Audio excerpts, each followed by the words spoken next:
Russian foreign asset which the West sees has now become like a guillotine around their necks. They don't know what to do. They are fighting over the money. For the sake of those who don't understand what is happening, so in 2022, when the war broke out, the West decided to take Russian foreign reserve. Even oligarchs or their businessmen who had nothing to do with this war, their businesses were seized. And the amount of money in total was around 300 billion. Now, the European Union, Ursula von der Leyen and his colleagues claim that they want to give this money to the Ukrainians. Well, other countries oppose it completely. They said when they do that, that is going to affect their countries because their laws don't permit that. Today, Emmanuel Macron is making a lot of sense. And this is not just the position of Emmanuel Macron. This is the position of many Western European countries. I want us to go into the details of the story. Listen to what Emmanuel Macron said. Macron opposed the idea of European Commission and Germany allocating 140 billion to Kiev from Russian assets. By the way, this 140 billion, we've spoken a lot about it on this same platform. By the way, let's continue. The president of France stated this ahead of EU summit in Copenhagen, Rise Political. So this was reported by Political. Macron emphasized that confiscating frozen Russian assets and using to support Ukraine will violate international law, risk undermining trust in European financial institutions, and could scare off investors. By the way, this is too late. The moment they touched Russian foreign reserve, a lot of countries around the world lost trust in the West. That is why most of them they don't want to hold their reserve currency in the euros or dollars again. That is why more countries today are moving towards BRICS because of issues like this. Because this money note is for Russia. And the West have no right to touch this money. If that is the case, then why is Israel still operating? Because whatever the Russians did in Ukraine, it's not different from what the Israelis are doing in Gaza. It's not different from what the Americans and NATO did in Libya. So countries in the global south see this as pure hypocrisy, and investors, this has also scared away investors. I mean, people don't trust the European Union again because they can just touch your money any day, any time they want. You understand? You know, countries like Portugal, France, and other countries in the European Union saw this. I quite remember in 2022, I reported this story. Portugal did warn the West that, look, you are trending on a very dangerous line. That is very dangerous. By the way, the Russians also responded, and I want us to look at the Russians' response. The Russians are also preparing ahead of time. If the European Union dare touch their funds, they are also going to replicate the same thing to them. Let's go into the details of the Russian response. What motivates me to create these videos is when I see the channel growing. And one of the best ways to help this video get to a lot of people is by hitting on the like button. And if you are new to the channel, subscribe. Note, this was reported by Bloomberg. This is what Bloomberg said. Moscow prepare a counter-strike in case of confiscation of Russian frozen assets. Bloomberg.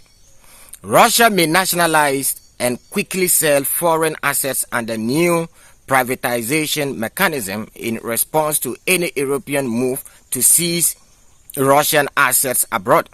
The publication Rise, Bloomberg reported a source close to the government. On Tuesday, Putin signed a decree allowing accelerated sales of state assets in special procedure.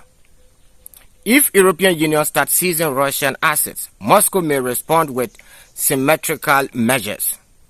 Hundreds of Western companies operating in various sectors, from banking to consumer goods production, still operating in Russia, including Unicredit, SPA, Raiffeisen Bank International, AG Pepsi Company Limited, Mondelez International, and the agency. Okay, the agency remains. Okay, by the way, let's continue. So far, Russia has refrained from nationalizing the assets of international corporations. Instead, it has taken some companies under temporary management. So the Russians are also trying to reciprocate if the European Union dare to touch their foreign reserves. I think this is a fair trade. So clearly, you can see lack of unity in European Union. Some believe the money should be taken. Some believe that this is a bad idea. Some are also against it completely because it is against their laws in their country. Now, I hope you guys remember when the war began, the European Union came out and said that because of Putin war against Ukraine, so the European Union is now united. By the way, today Bloomberg posted something which is quite interesting to me. So Bloomberg posted an article which indicates that there's lack of unity in European Union, and I want us to go into the details of the story. This is a bit shocking to me because this is about Germany and the European Union. Germany has taken full anti-Russian stance, so has the European Union, especially Ursula von der Leyen. But currently, we can all see the collapse of Germany economy. Today, Mainz is now fighting with Ursula von der Leyen, which is quite interesting to me. Let's go into the full details of the story. The rivalry between Mainz and von der Leyen will be test for EU leadership. Germany and EU are struggling to share the right to make key decisions, according to Bloomberg.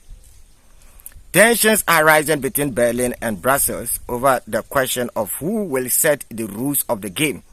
The conflict threatens emerge precisely at a time when European Union is trying to demonstrate its unity in face of numerous challenges.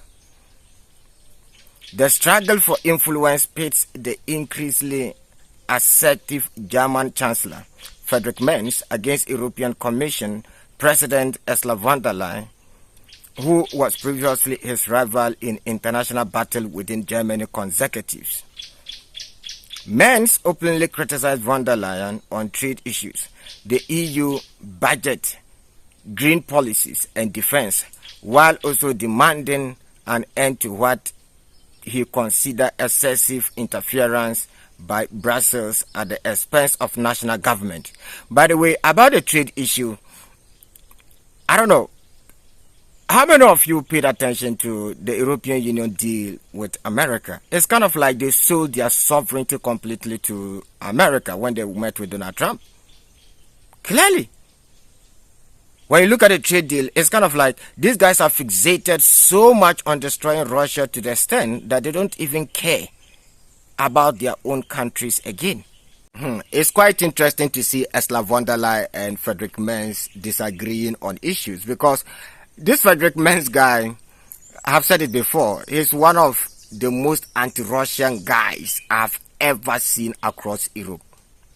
I've reported numerous times on this same platform, those of you who watch my videos, about this Friedrich Merz guy preparing for war against Russia. They're even preparing for 1,000 wounded soldiers in case of a conflict with Russia. So it's quite interesting to see this guy today having confusion with Ursula von der Leyen. Now, about European Union interference into other countries' affairs in the European Union, is a fact. Right? If Merz is saying that, I think he's making a lot of sense. Because it's kind of like the European Union will come out and tell everybody that, oh, we want to give so and so amount of money to Ukraine. And if their member states oppose it, it becomes a problem. We all know Viktor Orban, right? When Viktor Orban opposed some of these decisions, look at how he's treated. They continue to make it look like he's the evil guy in the European Union, right? So it's kind of like there is no independence. So the European Union sit down and comes out with whatever they want their member states to do. It's kind of like they're dictating to them how they should behave. So I quite understand this confusion between, Ursula von der Leyen and Friedrich Merz. Friedrich Merz wants independence. That is how I see it. Talking about independence, somebody like Viktor Orban continued to speak his mind. He don't care about what the European Union thinks about him. Now, yesterday, during a live TV show, This is what Viktor Orban said. He said the Russians has already won this war, and he told Donald Trump this. Listen to this. The outcome of the war is decided. The Russians have won. Orban in conversation with Trump. So he said during his conversation with Donald Trump, he told Donald Trump directly that, look, Russia have already won this war. Russia victory is inevitable. Whether you like it or not, the Russians have won. The American president asked my opinion, so I am quoting him here. This is what he said. He said, the American president asked my opinion on the matter. I answered that the outcome of the war is decided. The Russians have won. The matter is closed, stated the Hungarian Prime Minister on live TV. So, from this, what we understand is, so it was Donald Trump who asked Viktor Orban about his opinion about this war. And he said it categorically, or he made it categorically clear that this war has already been won by the Russians. Viktor Orban, for you, this man, I just like him because he's a realist. I mean, he's not a hypocrite. He continues to speak his mind. He don't care about whatever anybody thinks about him. Let's separate men from boys. If you watch this video till the last end, just type Timo360 in the comment section so that we will know, those of you who watch the video till the last end. Thank you very much for your endless support. Some of you guys, I just don't know how to thank you because you continue to support this channel. And you can see that gradually we are growing. This channel is less than 2 months, but when you look at the growth, it's quite impressive because if you know how YouTube operates, you will know that we've actually grown very fast within a short period of time. When I check the analytics, I realize that some of my views come from WhatsApp. So meaning some of you share the video links on WhatsApp, and I really appreciate all of you, your effort. So some people are taking a step further to support this channel with everything that they have. Well, if you've not yet liked the video, hit on the like button. And if you are not yet subscribed to the channel, subscribe. Shalom. See you guys in the next episode.